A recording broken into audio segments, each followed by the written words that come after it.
श्री शिवाय नमस्तुभ्यम। हर हर महादेव। हरे कृष्ण। आप सभी का दिन शुभ हो।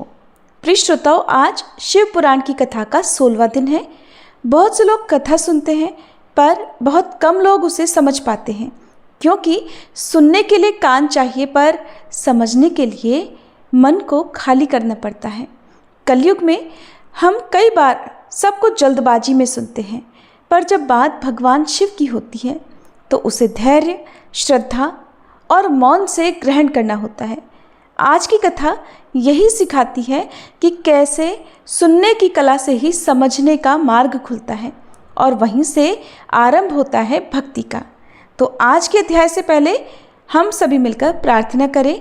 हे कृपा निधान भगवान शिव, हमें केवल श्रोता मत बनाइए, बल्कि हमें ऐसा विवेक भी दीजिए कि आपकी कथा का सार हमारे जीवन में उतर सके।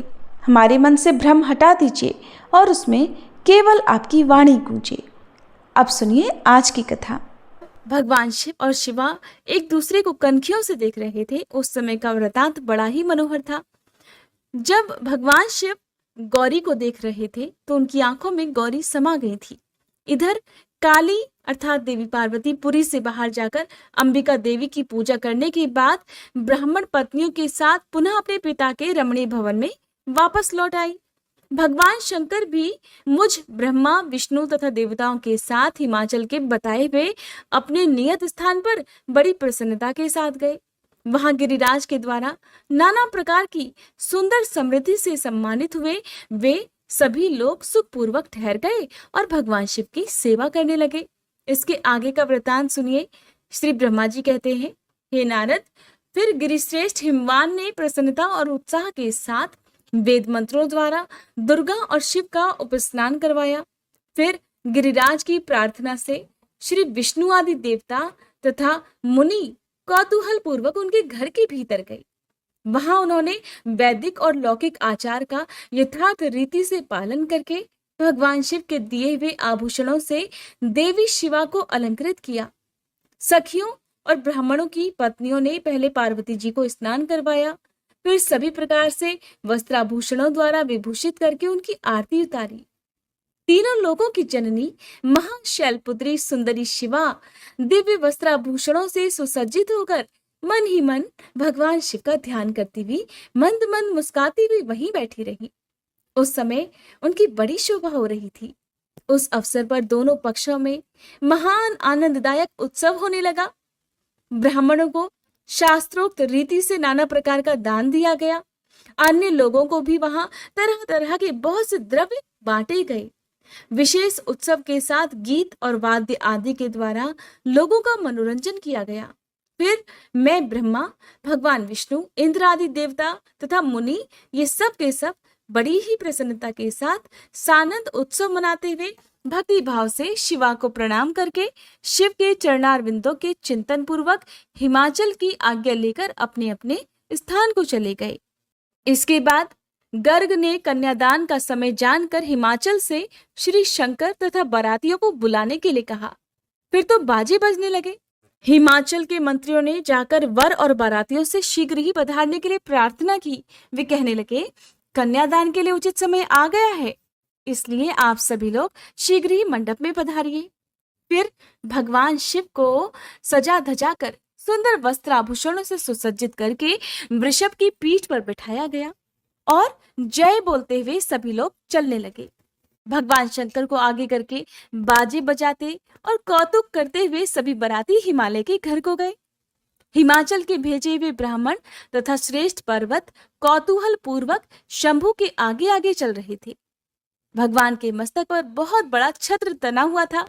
सभी ओर से उन्हें चंवर डुलाया जाता था और वे महेश्वर चंदोवे के नीचे होकर चलते थे। मैं, विष्णु, इंद्र और लोकपाल आगे रहकर उत्तम शोभा से सुशोभित हो रहे थे। उस महान उत्सव के समय शंख, भेरी, पटह, आनक और गोमुख आदि बाजे बारंबार बज रहे थे। इन सब के साथ जगत के एकमात्र जीवन बंधु भगवान शिव परमेश्वरोचित तेज से संपन्न होकर यात्रा कर रहे थे। आहा, कैसा सुंदर दृश्य रहा होगा। उस समय समस्त देवेश्वर उनकी सेवा में उपस्थित होकर बड़े हर्षोल्लास के साथ उन पर फूलों की वर्षा करते जाते थे। इस प्रकार पूजित और बहुत सी स्तुतियों द्वारा प्रशंसित होकर परमेश्वर शिव ने यज्ञ मंडप में प्रवेश किया। वहां श्रेष्ठ पर्वतों ने शिव को वृषभ से उतारा और महान उत्सव के साथ प्रेम पूर्वक उन्हें घर के भीतर ले गए। हिमालय ने भी घर में आए हुए देवताओं सहित महेश्वर को विधि पूर्वक भक्ति भाव से प्रणाम करके उनकी आरती उतारी। फिर महान उत्सव पूर्वक अपने भाग्य की सराहना करते हुए उन्होंने अन्य सभी देवताओं और मुनियों को प्रणाम करके उन सबका भी आदर किया। श्री विष्णु सहित महेश्वर को तथा मुख्य मुख्य देवताओं को पाद्य अर्घ देकर हिमालय उन्हें अपने भवन के भीतर ले गए और आंगन में रत्नमय सिंहासनों के ऊपर मुझको, विष्णु को, शंकर जी को तथा अन्य विशिष्ट व्यक्तियों को बिठाया गया। उस समय मैना ने अपनी सखियों, ब्राह्मण पत्नियों तथा अन्य पुरंदरियों के साथ आकर सानंद आरती उतारी। कर्मकांड के ज्ञाता पुरोहित महात्मा शंकर के लिए मधुपर्क पूजन आदि जो जो आवश्यक कृत्य थे उन सबको सहर्ष संपन्न किया। फिर मेरे कहने से पुरोहित ने प्रस्ताव के अनुरूप उत्तम मंगलमय कार्य प्रारंभ कर दिया। इसके बाद हिमालय ने अंतर्वेदी में, जहां समस्त आभूषणों से विभूषित उनकी कृशांगी कन्या वेदी के ऊपर विराजमान थी, वहां मेरे और शिव विष्णु के साथ महादेव जी को लेकर गए। तदंतर बृहस्पति आदि विद्वान बड़े उत्साह से संपन्न होकर कन्यादानोचित लगन की प्रतीक्षा करने लगे। अब देवी पार्वती के कन्यादान का समय आ गया है। गर्ग ने पुण्याहवाचन करते हुए पार्वती जी की अंजलि में चावल भरे और शिव जी के ऊपर अक्षत छोड़ा। कृपया आप सभी अपने मन की आंखों से इस वृतांत का खुद से दर्शन कीजिए। कितना सुंदर दृश्य रहा होगा। परम उदार सुमुखी पार्वती ने दही, अक्षत, कुश और जल से वहां रुद्रदेव का पूजन किया, जिनके लिए शिवा ने बड़ी भारी तपस्या की थी। उन भगवान शिव को बड़े प्रेम से अपने सामने देखती हुई वे वहां अत्यंत शोभा पा रही थी। फिर मेरे और गर्ग आदि मुनियों के कहने से शंभु ने लोकाचारवश शिवा का पूजन किया। इस प्रकार परस्पर पूजन करते हुए वे दोनों जगन्मय पार्वती परमेश्वर वहां सुशोभित हो रहे थे।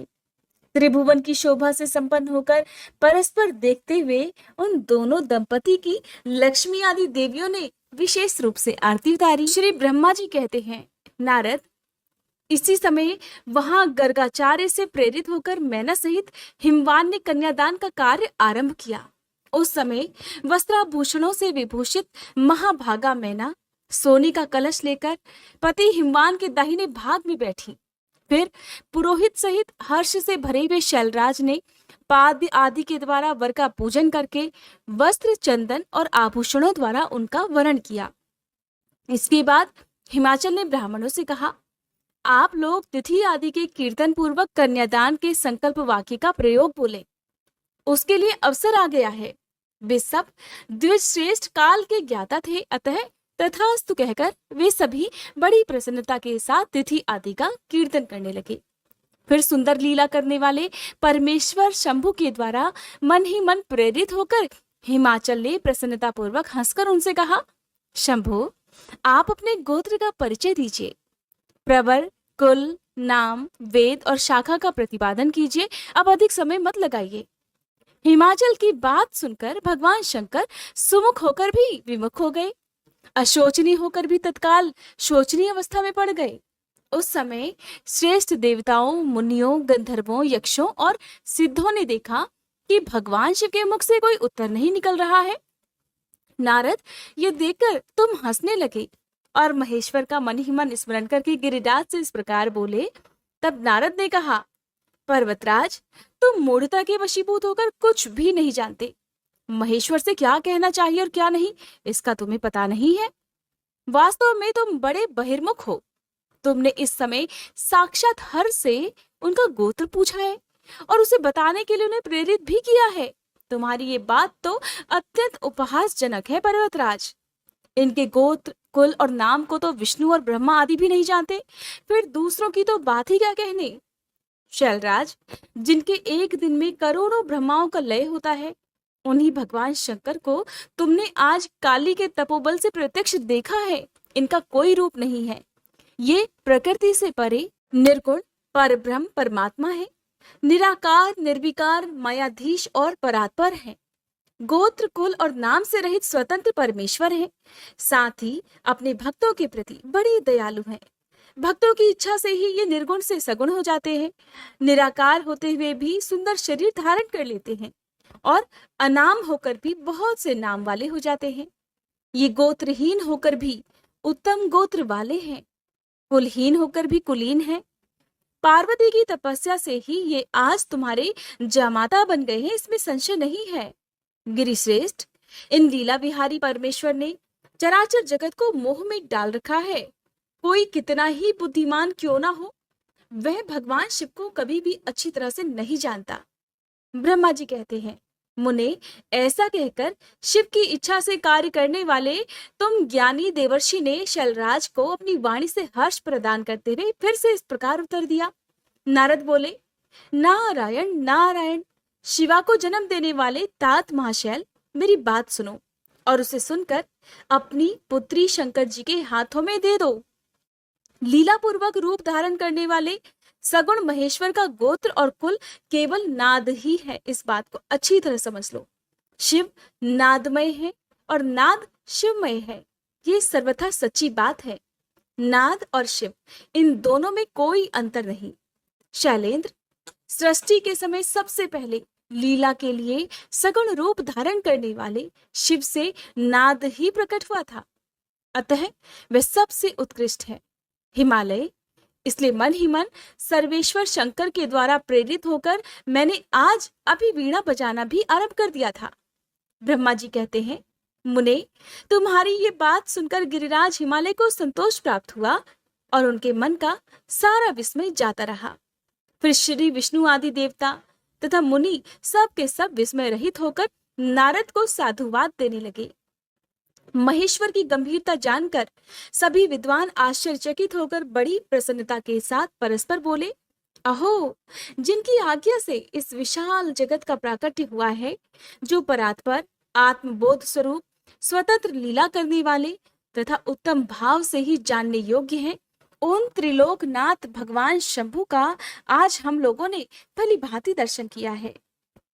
फिर हिमालय ने विधि के द्वारा प्रेरित होकर भगवान शिव को अपनी कन्या का दान कर दिया। कन्या देते समय इस प्रकार वे कहने लगे, इमाम कन्याम तुभ्यम हम ददामी परमेश्वर, भार्यार्थम परिग्रहणेश्वम प्रसीद सकलेश्वर। परमेश्वर, मैं अपनी ये कन्या आपको देता हूँ, आप इसे अपनी पत्नी बनाने के लिए ग्रहण कीजिए। हे सर्वेश्वर, इस कन्यादान से आप संतुष्ट होइए। इस मंत्र का उच्चारण करके हिमाचल ने अपनी पुत्री त्रिलोक जननी पार्वती को उन महान रुद्र देवता के हाथों में दे दिया। इस प्रकार शिवा का हाथ शिव के हाथ में रखकर शैलराज बड़े ही प्रसन्न हुए। उस समय वे अपने मनोरथ के महासागर को पार कर गए थे। परमेश्वर महादेव जी ने प्रसन्न होकर वेद मंत्र के उच्चारण पूर्वक गिरिजा के कर कमल को शीघ्र ही अपने हाथों में ले लिया। मुने, लोकाचार के पालन की आवश्यकता को दिखाते हुए उन भगवान शंकर ने पृथ्वी का स्पर्श करके कोदात इत्यादि रूप से काम संबंधी मंत्र का पाठ किया। उस समय वहां सभी ओर महान आनंददायक महोत्सव होने लगा। पृथ्वी पर, अंतरिक्ष में तथा स्वर्ग में भी जय जयकार का शब्द गूंजने लगा। सभी लोग अत्यंत हर्ष से भरकर साधुवाद देने लगे और नमस्कार करने लगे। गंधर्वगण प्रेम पूर्वक गान गाने लगे और अप्सराएं नृत्य करने लगी। हिमाचल नगर के लोग भी अपने मन में परम आनंद का अनुभव करने लगे। उस समय महान उत्सव के साथ परम मंगल मनाया जाने लगा। मैं, विष्णु, इंद्र, देवगण तथा संपूर्ण मुनि हर्ष से भर गए। हम सब के मुखारविंद प्रसन्नता से खिल उठे। फिर शैलराज हिमालय ने अत्यंत प्रसन्न होकर शिव के लिए कन्यादान की यथोचित सांगता प्रदान की। फिर उनके बंधुजनों ने भी भक्ति पूर्वक शिवा का पूजन करके नाना विधि विधान से भगवान शिव को उत्तम द्रव्य समर्पित किया। हिमालय ने दहेज में अनेक प्रकार के द्रव्य, रत्न, पात्र, 1 लाख सुसज्जित गौवें, 1 लाख सजे सजाए घोड़े, करोड़ हाथी और उतने ही स्वर्ण जटित रथ आदि वस्तुएं दी। इस प्रकार परमात्मा शिव को विधि पूर्वक अपनी पुत्री कल्याणमयी पार्वती का दान करके हिमालय कृतार्थ हो गए। इसके बाद शैलराज ने यजुर्वेद की मानधदिनी शाखा में वर्णित स्तोत्र के द्वारा दोनों हाथ जोड़ प्रसन्नता पूर्वक उत्तम वाणी में परमेश्वर शिव की स्तुति की। फिर वेद वेता हिमाचल की आज्ञा देने पर मुनियों ने बड़े उत्साह के साथ शिवा के सिर पर अभिषेक किया और महादेव जी का नाम लेकर उस अभिषेक की विधि पूरी की। मुने उस समय बड़ा आनंददायक महोत्सव हो रहा था। श्री ब्रह्मा जी कहते हैं, नारद, फिर मेरी आज्ञा पाकर महेश्वर ने ब्राह्मणों द्वारा अग्नि की स्थापना करवाई और पार्वती को अपने आगे बिठाकर वहां ऋग्वेद, यजुर्वेद तथा सामवेद के मंत्रों द्वारा यज्ञ में आहुतियां दी। तात उस समय काली के भाई मैनाक ने लावा की अंजलि दी और काली तथा शिव दोनों ने आहुति देकर लोकाचार का आश्रय लेकर प्रसन्नता पूर्वक अग्निदेव की परिक्रमा की। नारद, फिर शिव जी की आज्ञा से मुनियों सहित मैंने शिवा शिव विवाह का शेष कार्य प्रसन्नता पूर्वक पूरा किया। फिर उन दोनों दंपति के मस्तक का अभिषेक हुआ। ब्राह्मणों ने उन्हें आदर पूर्वक ध्रुव का दर्शन कराया। फिर हृदयालंबन का कार्य हुआ। फिर बड़े उत्साह के साथ स्वस्ति वाचन किया गया। इसके बाद ब्राह्मणों की आज्ञा से शिव ने शिवा के सिर में सिंदूर दान किया। उस समय गिरिराज नंदिनी उमा की शोभा अद्भुत और अवर्णनीय हो गई थी। फिर ब्राह्मणों के आदेश से वे शिव दंपति एक आसन पर विराजमान होकर भक्तों के चित्त को आनंद देने वाली उत्तम शोभा पाने लगे। हे मुने, इस प्रकार विधि पूर्वक उस वैवाहिक यज्ञ के पूर्ण हो जाने पर भगवान शिव ने मुझ लोक सृष्टा ब्रह्मा को पूर्ण पात्र दान किया। फिर शंभु ने आचार्य को गौदान किया। मंगलदायक जो बड़े बड़े दान बताए गए हैं वे भी सहर्ष संपन्न किए। फिर उन्होंने बहुत से ब्राह्मणों को पृथक पृथक 100-100 स्वर्ण मुद्राएं दी, करोड़ों रत्न दान किए और अनेक प्रकार के द्रव्य बांटे। उस समय सभी देवता तथा दूसरे दूसरे चराचर जीव मन में बड़े प्रसन्न हुए और जोर जोर से जय जयकार की ध्वनि करने लगे। सब और मांगलिक शब्द और गीत होने लगे। वाद्यों की मनोहर ध्वनि सभी के आनंद को बढ़ाने लगी। इसके बाद श्री विष्णु, मैं, देवता, ऋषि तथा अन्य लोग गिरिराज से आज्ञा लेकर बड़ी प्रसन्नता के साथ शीघ्र ही अपने अपने डेरे में चले आए। उस समय हिमालय नगर की स्त्रियां आनंद मगन होकर शिव और पार्वती को लेकर कोहबर में गईं। उन सब ने वहां आदर पूर्वक वर वधू से लोकाचार का संपादन करवाया। उस समय सब और परमानंददायक महान उत्सव छा रहा था। फिर वे स्त्रियां उन लोक कल्याणकारी दंपति को साथ लेकर परम दिव्य वास भवन अर्थात कौतुकागार में गईं और वहां भी प्रसन्नता पूर्वक लोकाचार का संपादन किया। इसके बाद गिरिराज के नगर की स्त्रियों ने समीप आकर मंगल कृत्य करके उन नव दंपति को केली गृह में पहुंचाया और जय ध्वनि करती हुई उनके गठबंधन की गांठ खोलने आदि का कार्य संपन्न किया। उस समय उन नूतन दंपति को देखने के लिए 16 दिव्य नारियां बड़े आदर के साथ शीघ्रता पूर्वक वहां आई।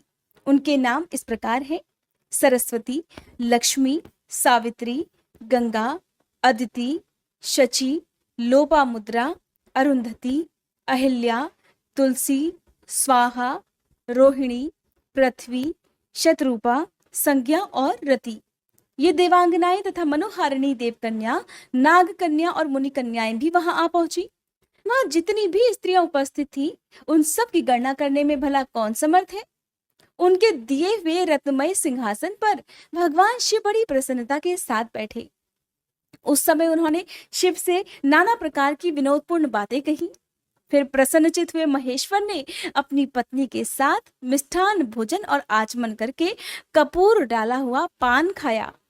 इसी अवसर पर अनुकूल समय जानकर प्रसन्न हुई रति ने दीन वत्सल भगवान शंकर से कहा, भगवान, पार्वती का पाणी ग्रहण करके आपने अत्यंत दुर्लभ सौभाग्य प्राप्त किया है।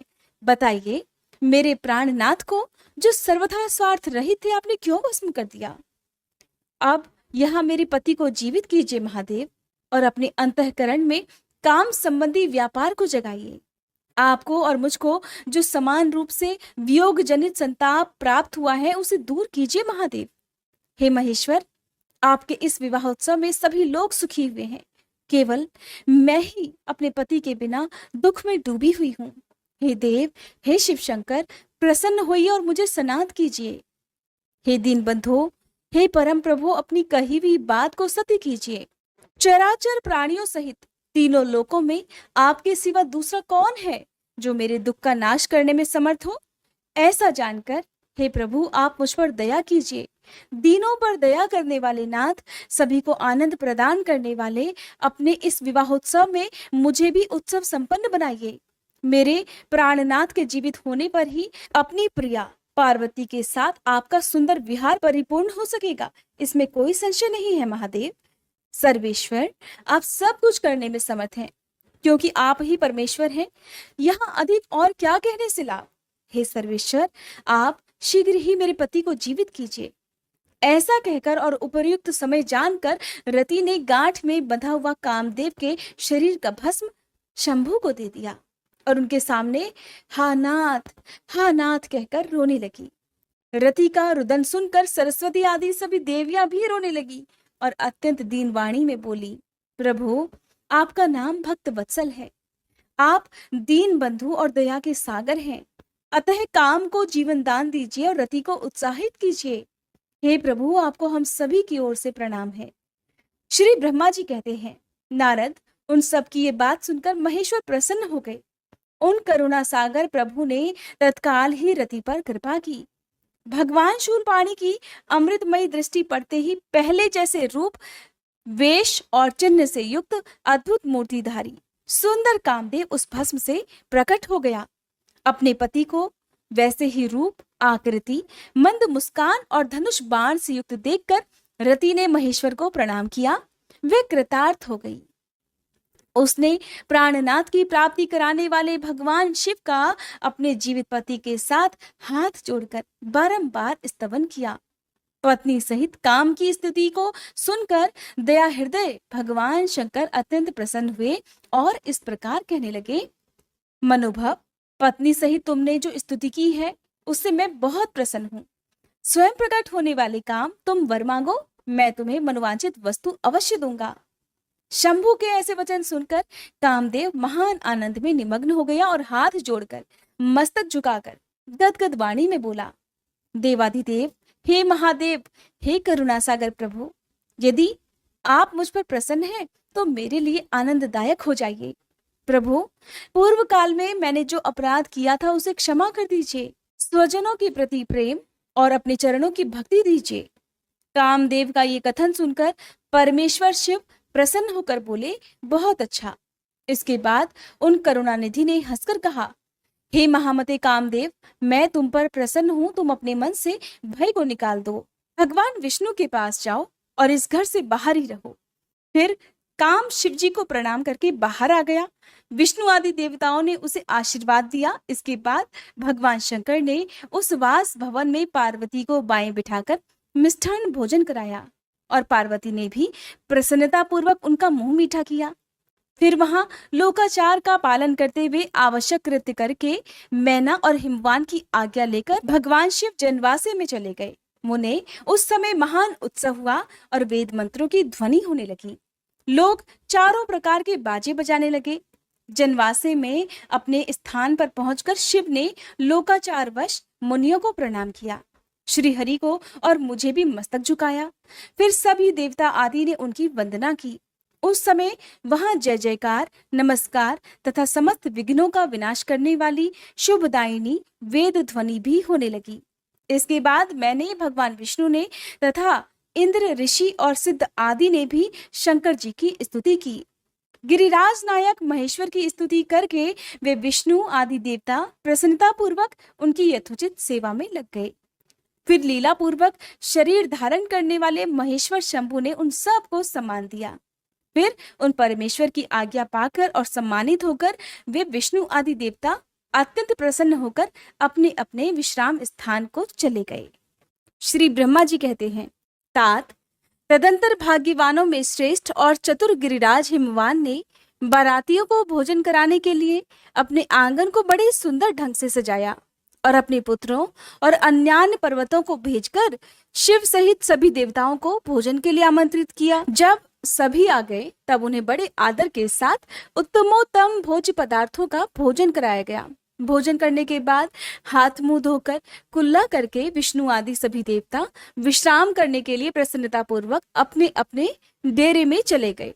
मैना की आज्ञा से साध्वी स्त्रियों ने भगवान शिव से भक्ति पूर्वक प्रार्थना करके उन्हें महान उत्सव से परिपूर्ण सुंदर वास भवन में ठहराया। मैना के दिए हुए मनोहर रत्न सिंहासन पर बैठकर आनंदित हुए शंभु ने उस वास मंदिर का निरीक्षण किया। वह भवन प्रज्वलित हुए सैकड़ों रत्नमय प्रदीपों के कारण अद्भुत प्रभा से उद्भासित हो रहा था। वहां रत्नमय पात्र तथा रत्नों के ही कलश रखे गए थे। मोती और मणियों से सारा भवन जगमगा रहा था। रत्नमय दर्पण की शोभा से संपन्न तथा श्वेत चवरों से अलंकृत था। मुक्ता मणियों की सुंदर मालाओं से आवेष्टित हुआ वह वास भवन बड़ा समृद्धशाली दिखाई दे रहा था। उसकी कहीं कोई तुलना ही नहीं की जा सकती थी। वह महादिव्य अति विचित्र परम मनोहर तथा मन को आह्लाद प्रदान करने वाला था। उसके फर्श पर नाना प्रकार की रचनाएं की गई थी। बेल बूटे निकाले गए थे। शिव जी के दिए हुए वर का ही महान और अनुपम प्रभाव वहां पर दिखाता वह शोभाशाली भवन शिवलोक के नाम से प्रसिद्ध किया गया था। नाना प्रकार के सुगंधित श्रेष्ठ द्रव्यों से सुवासित तथा सुंदर प्रकाश से परिपूर्ण था।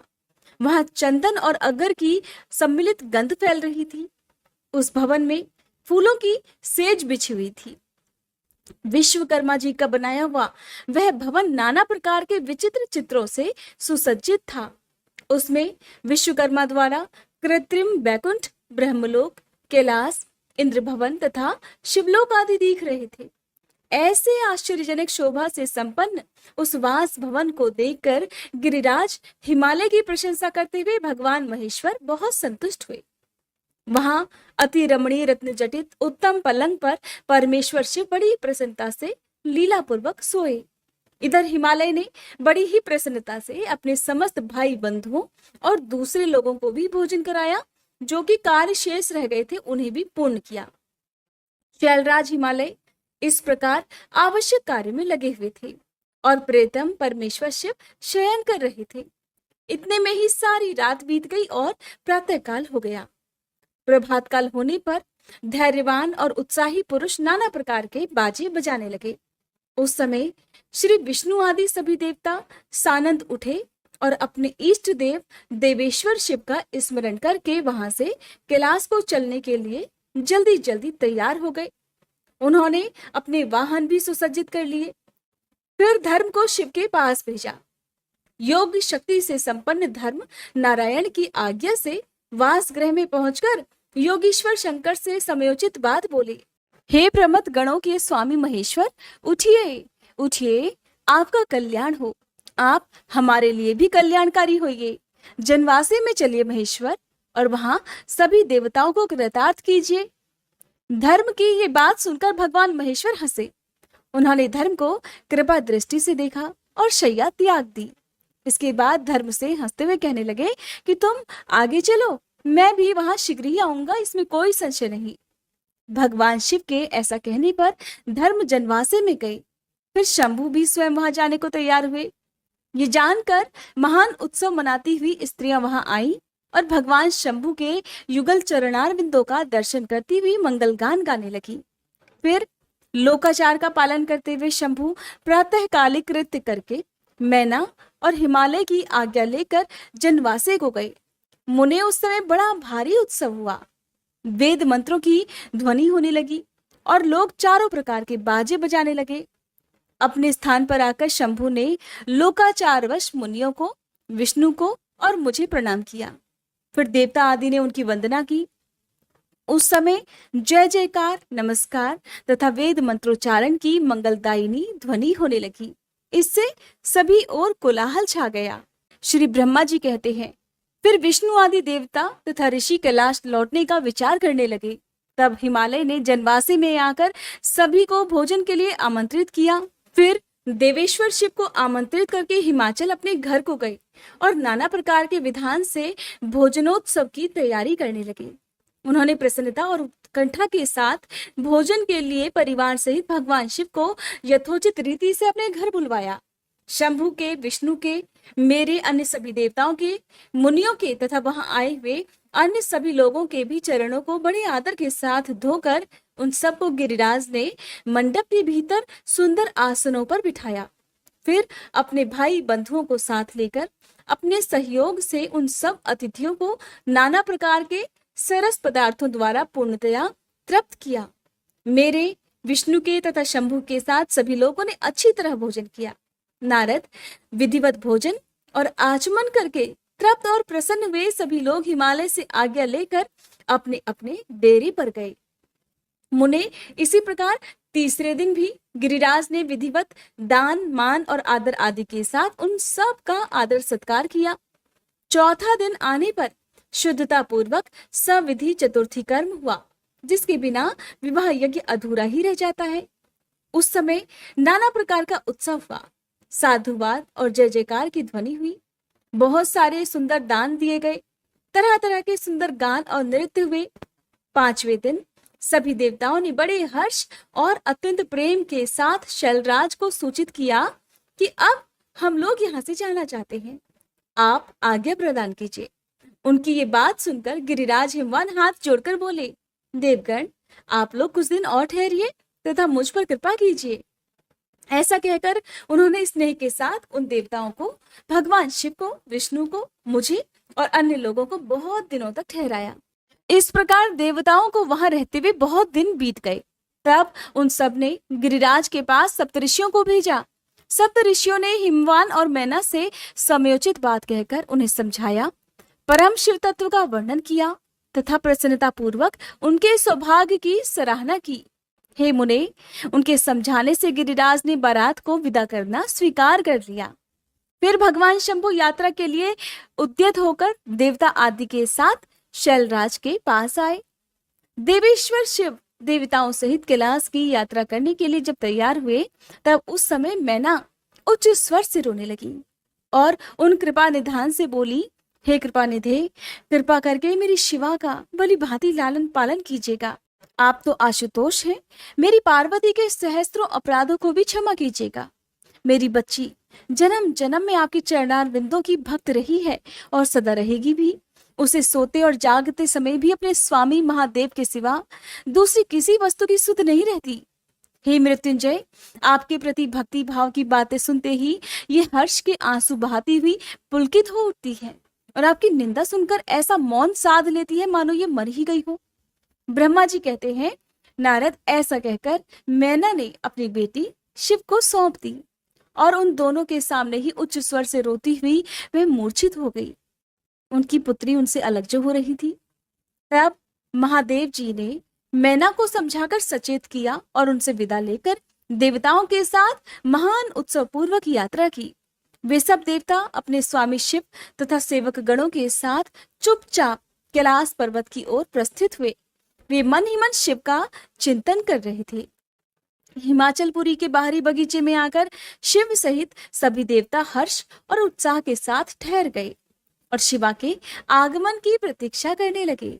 मुनीश्वर, इस प्रकार देवताओं सहित शिव की श्रेष्ठ यात्रा का वर्णन किया गया। अब शिवा की यात्रा का भी वर्णन सुनो, जो विरह व्यथा और आनंद दोनों से युक्त है। श्री ब्रह्मा जी कहते हैं, हे नारद, फिर सप्तऋषियों ने हिमालय से कहा कि गिरिराज, अब आप अपनी पुत्री पार्वती देवी की यात्रा का उचित प्रबंध कीजिए। मुनीश्वर, ये सुनकर पार्वती के भावी विरह का अनुभव करके गिरिराज कुछ काल तक अधिक प्रेम के कारण विषाद में डूबे रह गए। कुछ देर बाद सचेत होकर शैलराज ने तथास्तु कहकर मैना को संदेश दिया। मुने, हिमवान का संदेश पाकर हर्ष और शोक के वशीभूत हुई मैना पार्वती को विदा करने के लिए तैयार हुई। शैलराज की प्यारी पत्नी मैना ने विधि पूर्वक वैदिक और लौकिक कुलाचार का पालन किया और उस समय नाना प्रकार के उत्सव मनाए। फिर उन्होंने नाना प्रकार के रत्न जटित सुंदर वस्त्रों और 12 आभूषणों द्वारा राजोचित श्रृंगार करके पार्वती को विभूषित किया। फिर मैना के मनोभाव को जानकर एक सती साध्वी ब्राह्मण पत्नी ने गिरिजा को उत्तम पतिव्रत धर्म की शिक्षा दी। ब्राह्मण पत्नी बोली, गिरिराज किशोरी, तुम प्रेम पूर्वक मेरा ये वचन सुनो। ये धर्म को बढ़ाने वाला, इस लोक और परलोक में भी आनंद देने वाला तथा श्रोताओं को भी सुख की प्राप्ति कराने वाला है। संसार में पतिव्रता नारी ही धन्य है, दूसरी नहीं। वही विशेष रूप से पूजनीय है।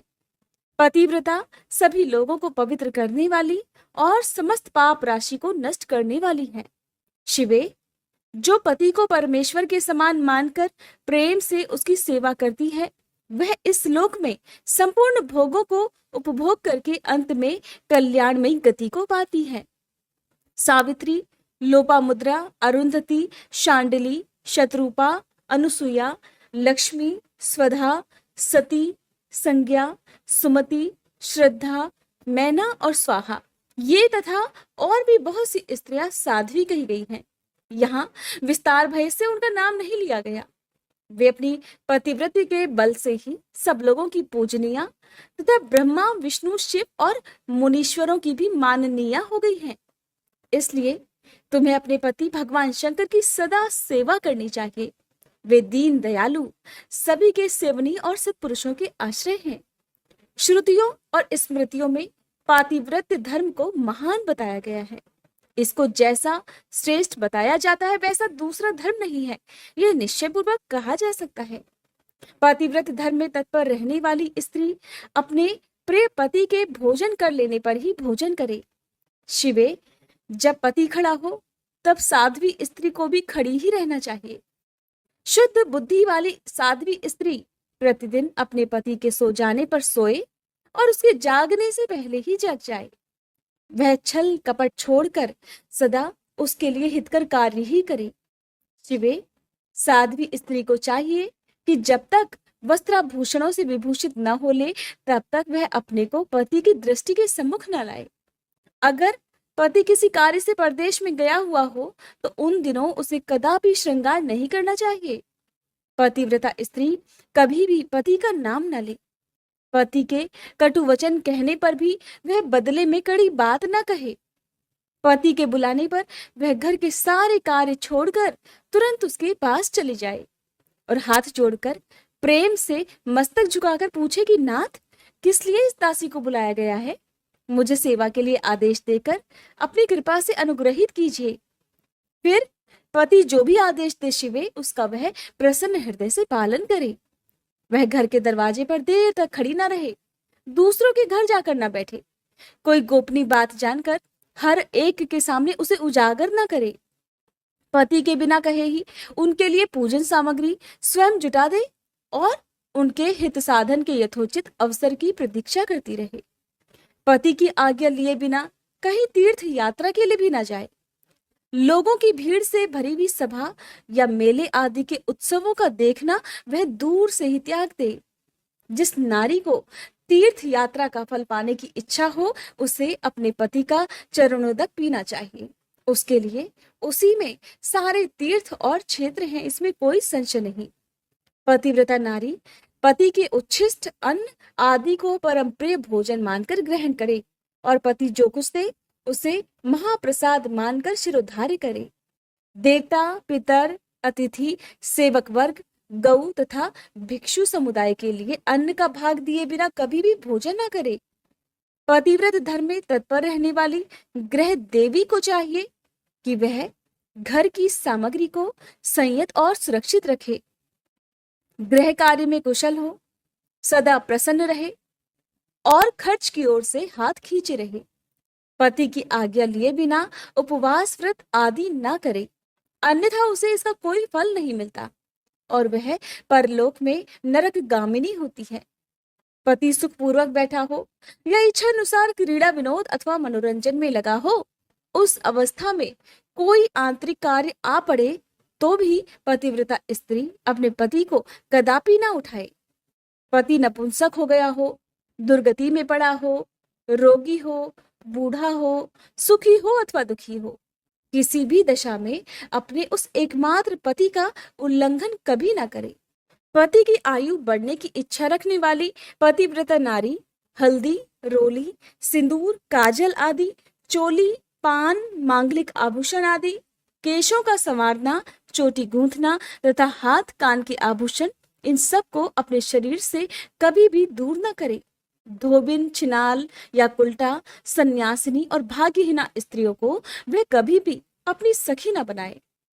पति से द्वेष रखने वाली स्त्री का वह कभी आदर न करे, कहीं अकेली न खड़ी हो, कभी भी वस्त्रहीन होकर स्नान न करे।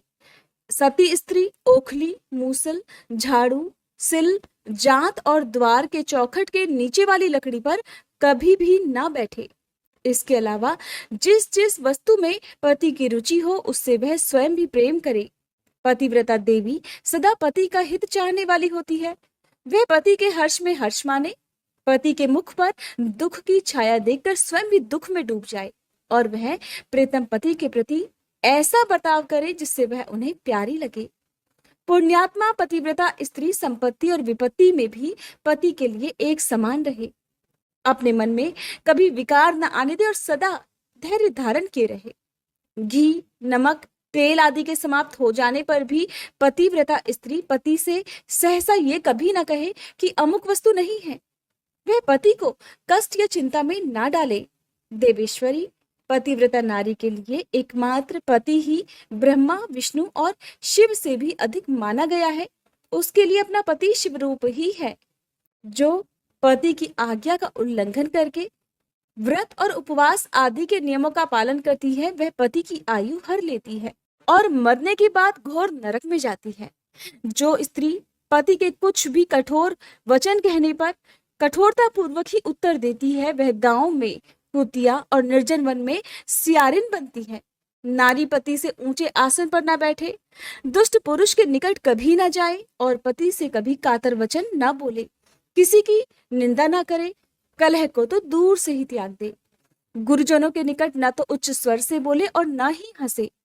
जो बाहर से पति को आते देख तुरंत अन्न, जल, भोज्य वस्तु, पान और वस्त्र आदि से उनकी सेवा करती है, उनके दोनों चरण दबाती है, उनसे मीठे वचन बोलती है तथा प्रेतम के खेद को दूर करने वाले अन्यान्य उपायों से प्रसन्नता पूर्वक उन्हें संतुष्ट करती है, उसने मानो तीनों लोगों को तृप्त और संतुष्ट कर दिया। पिता, भाई और पुत्र परिसीमित सुख देते हैं, परंतु पति असीम सुख देता है। अतः नारी को सदा अपने पति का पूजन, आदर और सत्कार करना चाहिए। पति ही देवता है, पति ही गुरु है और पति ही धर्म, तीर्थ और व्रत है। इसलिए सबको छोड़कर एकमात्र पति की ही आराधना करनी चाहिए। जो दुर्बुद्धि नारी अपने पति को त्याग कर एकांत में विचरती है, वह वृक्ष के खोखले में शयन करने वाली क्रूर उलूकी होती है। जो पराई पुरुष को कटाक्षपूर्ण दृष्टि से देखती है, वह एचांतानी देखने वाली होती है। जो पति को छोड़कर अकेले मिठाई खाती है, वह गांव में सुअरी होती है अथवा बकरी होकर अपनी ही विष्ठा खाती है। जो पति को तू कहकर बोलती है, वह गूंगी होती है। जो सौत से सदा ईर्ष्या रखती है, वह दुर्भाग्यवती होती है। जो पति की आंख बचाकर किसी दूसरे पुरुष पर दृष्टि डालती है, वह कानी, टेढ़े मुंह वाली और कुरूपा होती है। जैसे निर्जीव शरीर तत्काल अपवित्र हो जाता है, उसी तरह पतिहीना नारी भली भांति स्नान करने पर भी सदा अपवित्र ही रहती है। लोक में वह माता धन्य है, वह जन्मदाता पिता धन्य है तथा वह पति भी धन्य है जिसके घर में पतिव्रता देवी वास करती है। पतिव्रता के पुण्य से पिता, माता और पति के कुलों की 3-3 पीढ़ियों के लोग स्वर्गलोक में सुख भोगते हैं। जो दुराचारिणी स्त्रियां अपना शील भंग कर देती हैं, वे अपने माता पिता और पति तीनों के कुलों को नीचे गिराती हैं तथा इस लोक और परलोक में भी दुख भोगती हैं। पतिव्रता का पैर जहां जहां पृथ्वी का स्पर्श करता है शिवे, वहां वहां की भूमि पापहारिणी तथा परम पावन बन जाती है। भगवान सूर्य, चंद्रमा तथा वायुदेव भी अपने आप को पवित्र करने के लिए ही पतिव्रता का स्पर्श करते हैं और किसी दृष्टि से नहीं। जल भी सदा पतिव्रता का स्पर्श करना चाहता है और उसका स्पर्श करके वह अनुभव करता है कि आज मेरी जड़ता का नाश हो गया और आज मैं दूसरों को पवित्र करने वाला बन गया। भार्या अर्थात पत्नी ही गृहस्थ आश्रम की जड़ है। भार्या ही सुख का मूल है। भार्या से ही धर्म के फल की प्राप्ति होती है तथा भार्या ही संतान की वृद्धि में कारण होती है। क्या घर घर में अपने रूप और लावण्य पर गर्व करने वाली स्त्रियां नहीं है? परंतु पतिव्रता स्त्री तो विश्वनाथ शिव के प्रति भक्ति होने से ही प्राप्त होती है। भार्या से इस लोक और परलोक दोनों पर विजय पाई जा सकती है। भार्याहीन पुरुष देव यज्ञ, पितृयज्ञ और अतिथि यज्ञ करने का अधिकारी नहीं होता। वास्तव में गृहस्थ वही है जिसके घर में पतिव्रता स्त्री है। दूसरी स्त्री तो पुरुष को उसी तरह अपना ग्रास अर्थात भोग्य बनाती है जैसे जरावस्था और राक्षसी। जैसे गंगा स्नान करने से शरीर पवित्र होता है, उसी प्रकार पतिव्रता स्त्री का दर्शन करने पर सब कुछ पावन हो जाता है। पति को ही इष्ट देव मानने वाली सती नारी और गंगा में कोई भेद नहीं। पतिव्रता और उसके पति देव उमा और महेश्वर के समान है। अतः विद्वान मनुष्य उन दोनों का पूजन करे। पति प्रणव है और नारी वेद की ऋचा। पति तप है और स्त्री क्षमा। नारी सत्कर्म है और पति उसका फल। शिवे, सती नारी और उसके पति दोनों दंपति धन्य हैं। हे गिरिराज कुमारी, इस प्रकार मैंने तुमसे पतिव्रता धर्म का वर्णन किया है। अब तुम सावधान हो। आज मुझसे प्रसन्नता पूर्वक पतिव्रता के भेदों का वर्णन भी सुन लो। देवी, पतिव्रता नारियां उत्तमा आदि भेद से 4 प्रकार की बताई गई है, जो अपना स्मरण करने वाले पुरुषों का सारा पाप हर लेती हैं।